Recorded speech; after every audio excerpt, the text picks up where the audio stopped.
Hi, I'm William Shekel from the Chambers Rescue Channel, and today I want to walk you through the Magic Chef 1000 series stove.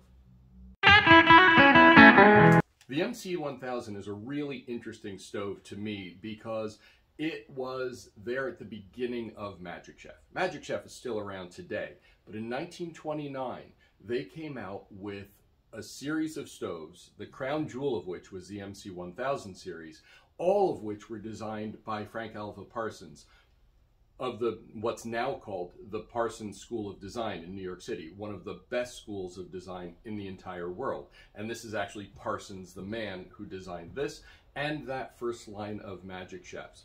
He took a lot of his styling cues from the Queen Anne furniture that was really popular in the late 20s and early 30s. Now, I have some guesswork in this stove because Magic Chef was really protective of how many of any given model it made, how many stoves it even made in a day. One restorer who's been at this for decades told me that every single stove that Magic Chef made on a single day was given the exact same serial number. So using the serial number to determine the date is pretty hard. But here's my best guess. My best guess is that this is from the early 30s. The reason being that Parsons originally designed, instead of these handles, had like these tassel pulls. They, again, back to Queen Anne furniture, if you look at very early 1930s stoves, you'll see them widely copied. They have like a little medallion here, and then it hangs down. I have one MC1000 way in the back down there, in that direction is my storage, that still has them. Most of the MC1000s I have, and this is technically a Magic Chef 1014. 1014 had black handles and was otherwise all white. There are specific model numbers for whether there's black trim or black side panels or whether it was ivory, or there's also green and ivory, where these parts here are all green. Beautiful stoves, all designed by Parsons, but I think these were added in layer post-depression or post-crash because they were cheaper to make and easier to use than the tassels. So the MC1000 was designed to make things very convenient. Starts up here at the top with a bread warmer. So if the oven's, one oven is right here, so this gets warm. There's about an inch and a half of insulation between the oven and this, but I can tell you, having left tools in here while I was testing it, it gets plenty warm so that if you want to heat your plates, if you want to keep your appetizers warm, whatever, this is a good place to do it. Next down, we've got a 17-inch oven. This oven is typical Magic Chef. It has a diffused heat. The burner's right underneath this floor, and right underneath the oven is the broiler. Broiler pulls out, and the interesting thing about Magic Chef design, and you see this widely copied by Detroit Vapor, by Roper, by pretty much everybody that wasn't Chambers, was they came up with a system of having one burner. And that one burner, you're directly exposed to it here in the broiler, and it's a diffused heat up here in the oven. But it's an efficient way to manufacture your stove, meaning it's easier to get into the hands of customers if you're just using one burner instead of two giant pieces of cast iron. So here we have the broiler, and down here is a storage drawer. So you can keep your pots and pans or whatever else you want down here. Now I just moved this so that you could see the 6 burners on the stovetop. I've seen several different configurations of these. Some have all the same size burner. This, if you notice, has a much larger burner in the front. So you've actually got a speed boil for boiling that big pot of water or whatever else you have going. And what I love about the patina on this particular stove is that you can see the circular outline. You can tell that the family that originally had this used these center 2 burners more often than anything else. And then, of course, underneath, we've got the main oven. The oven temperature is controlled by these Lorraine wheel thermostats. The thermostats became the signature design of Magic Chef. They use Lorraine on everything, and that red wheel really does stand out. And you need it to stand out because the second thermostat for the one for the main oven is hidden. Now that second thermostat is, like I said, hidden down here. See that back there underneath this little shelf? Ergonomics and usability were not really ideas that were popular in the late 1920s, apparently. But there it is, your second thermostat for the main oven on your Magic Chef. Now I want to show you this stove in action. Okay, I just turned the gas on my stove. I can shed a little light on the situation. Lovely little working light that Parsons put in here for us. The pilots for the stovetop are actually standing pilots. That means they're always on. And they're located right here underneath the burner grates. And I don't need to take the burner grates completely off to light them. I can just take off the center one and reach in. But I want to show you how this is made. So here you see this drip pan underneath. And underneath them are flash tubes that are built into the drip pan. That's why it's so hard to find these. That's why when you do, they cost a premium, because these flash tubes bring the flame from the pilot to the burner, igniting it. On stoves like Chambers, those are extra parts that you can replace. On a Magic Chef, you need to replace the entire drip pan or repair it if something goes wrong. So I want to show you these pilot lights as they exist. Now, again, I haven't found the documentation to back my theory up, but these look far more adjustable than many pilots I've seen on Magic Chef 1000 series stoves. So my guess is that this was from when the economy was back in order. I'm guessing post 33, probably New Deal 1934 or so, simply because it's a more complicated piece of brass. It's more machined, therefore more expensive to produce. It's my guess, and it's only a guess.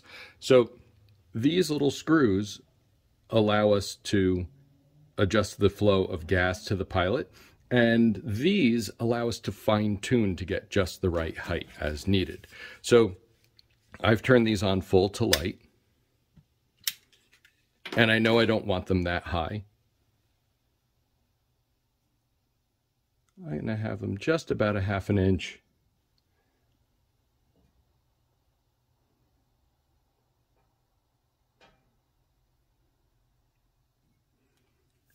And there we go.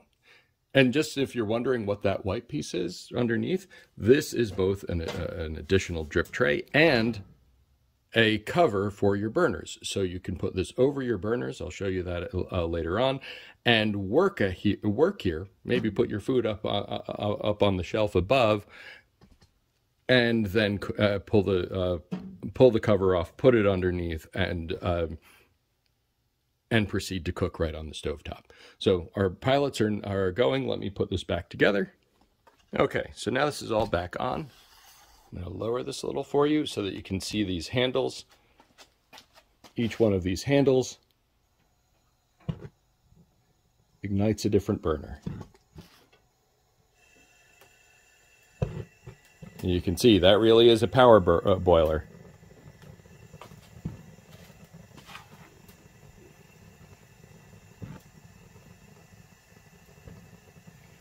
Now you can see from the yellow in some of these flames that I can fine-tune this just a little more, but I'm actually going to be there when the plumber installs the stove, so I'm going to adjust this for their pressure in their home so that it's burning perfectly.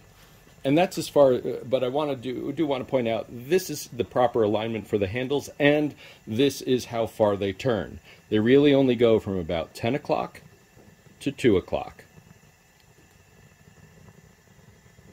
And it's printed very handily, off and on. Now I want to point out these handles to you a little more closely. These are sometimes pot metal and sometimes a very hard plastic. It's not Bakelite, but it's a very hard plastic or a hardened rubber, something designed to stand up to the heat. But if you notice here on the ends, they've both broken. And that is so typical on these stoves, especially on the oven. On the oven itself. Now the oven has this extra part, this red button in the middle. That's not just aesthetics. That's not just say, oh hey, it's the oven, it's red because it's hot. there's actually a safety system built into these. You can't turn this unless you pull it out a little. So the thumb is just, the button is just there to put your thumb against, pull out the handle, and then it will turn, letting gas flow into the oven.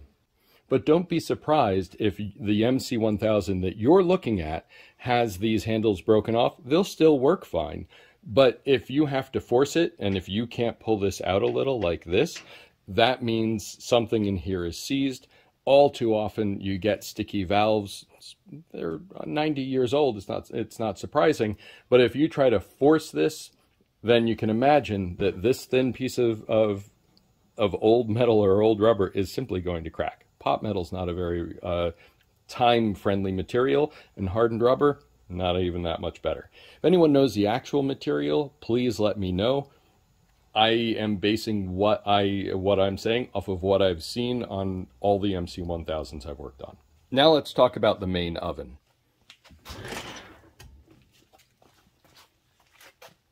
Let me turn on some light for you. And you can just see right here is where we light the oven once we turn the gas on.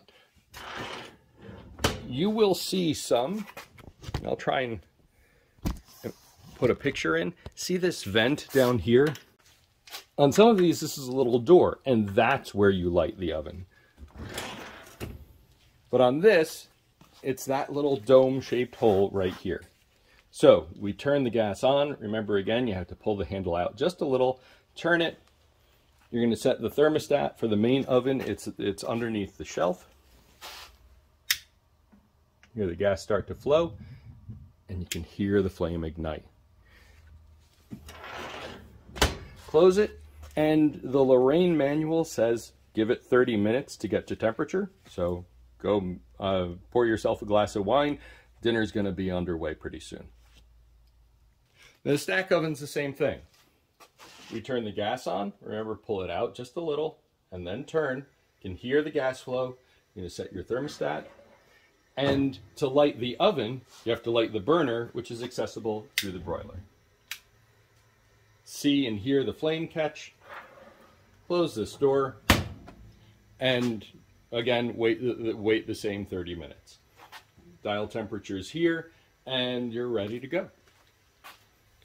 This is something of a clumsy shot. I'm pressed up against the back of the wall, but I do want to show you the back of this stove so that you can see that it has a stovepipe exhaust system in the back. So everything naturally flows out of the bottom oven, up the stovepipe to the stack oven, and then up and out into your kitchen. It can be properly vented outside. You can have a range hood, whatever is both code in your area and what you personally like in terms of aesthetics. That's up to you, but this is built in. It also means you're not mounting this flush against the wall. So that is the Magic Chef 1000. Everything it has to offer, a bit about its history, and how to use one. If you've got more information, please leave some comments below. I'd love to know more. I'd love to find out if I'm right about the handles, when the door was introduced, or whether that's later. All these things are of interest. It's not a well-documented stove, which is surprising considering its provenance as a design from Parsons himself. And again, it was so widely copied. How is there not more known about it? So if you know more, please let the rest of us know. Thanks, and I'll see you next time on the Chambers Rescue Channel.